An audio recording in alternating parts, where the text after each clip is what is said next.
Hello everyone, I'm Tyler and I'll be showing you how to do the Engine of Destruction mission on Brutal. We start off with a bit of a mini game. What you do here is you help Tychus get his way through the corridor to the Odin. Now the more Marines that you have surviving goes towards your actual mission. So the more resourceful you are in here, the more you'll have to use when the actual mission starts.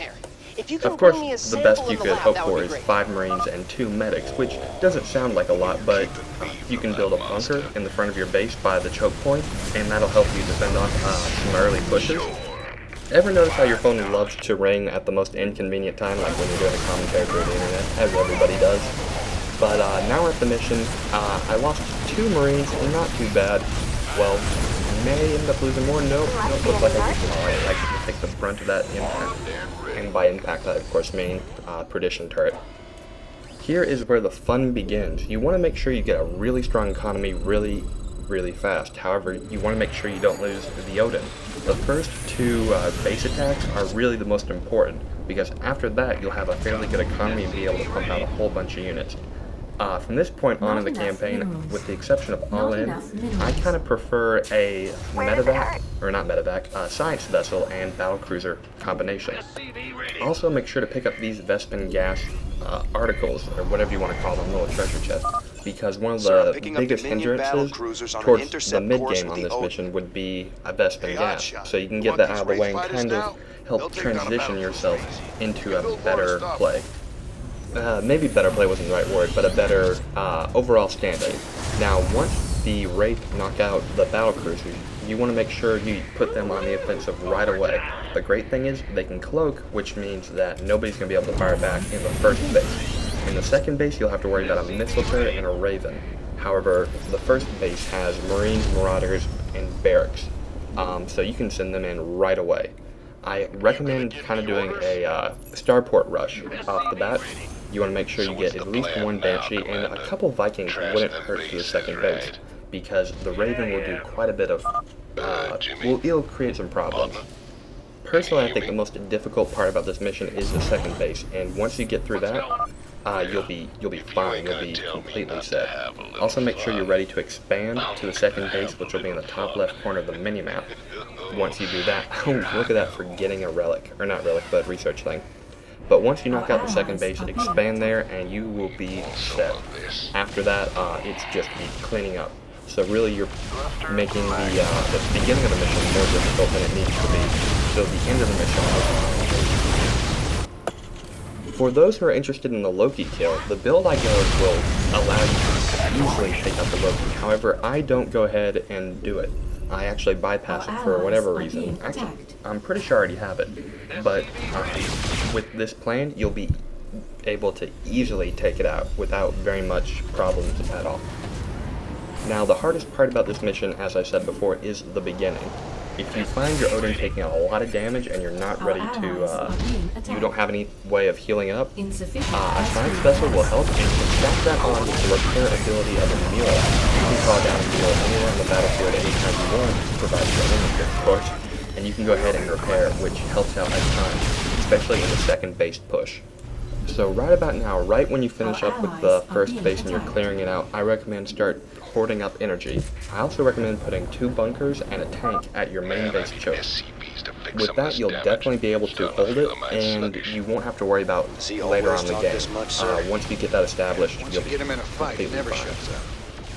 Also keep a good eye on your science vessels, because oftentimes you'll find one science vessel draining itself completely, while the other one just builds up a ton of energy.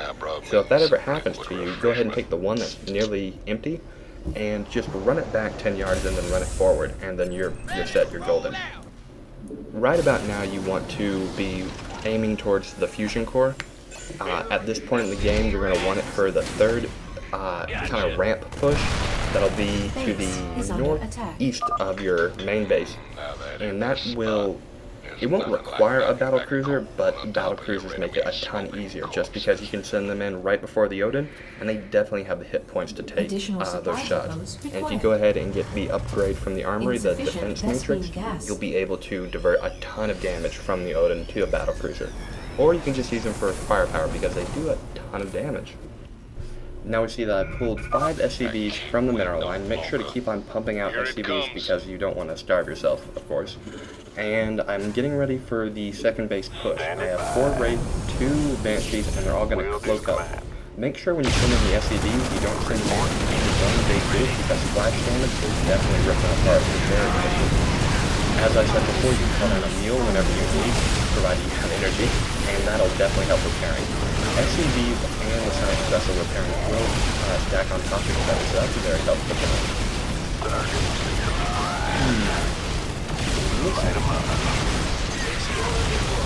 My Wraiths are very badly damaged, although they'll probably pull through. Nothing can detect them, and they're doing alright.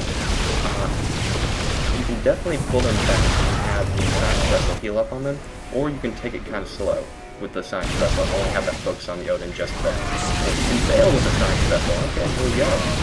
That definitely would explain why a lot of my units got hurt pretty badly.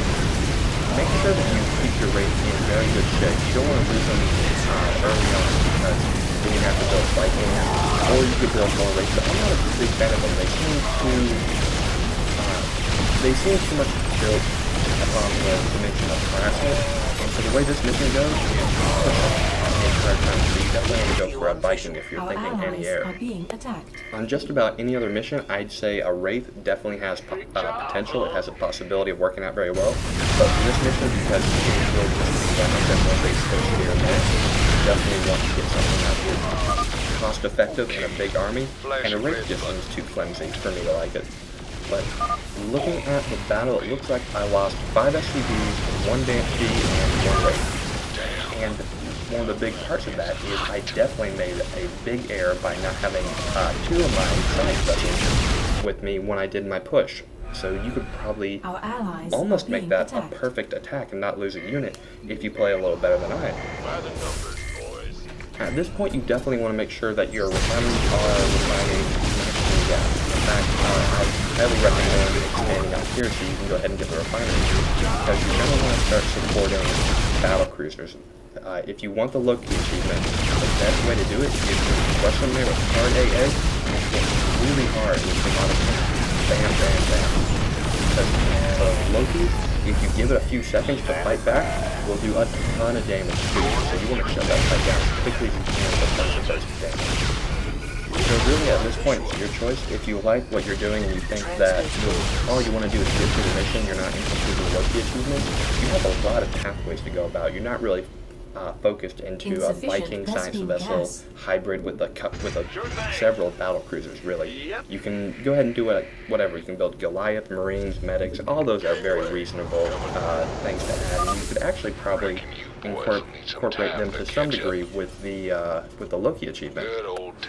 But if you're going for the Loki, I would definitely say make battle cruisers, make Vikings, and then have a few science vessels for support. If you get mineral heavy and you just find yourself with, let's say, 1,200 minerals and 200 gas, you can drop down 2 or 3 barracks and just pump out a pile of Marines for the Loki achievement, because that actually seems like a pretty good idea now that I think about it. So there you go. Adjusting stuff on the fly. Now, as I mentioned earlier, 2 bunkers and a siege tank will pretty much repel any push you have, but if you build an extra bunker, when your original bunker goes down, you can run units straight to that bunker instead of having them fight other coasting with a while, which doesn't work out, as you can see here. So that's one nice little trick. Building an extra bunker and having nobody in it isn't always a bad idea. You can just use it for when your bunker goes down. Or, not your bunker goes down, but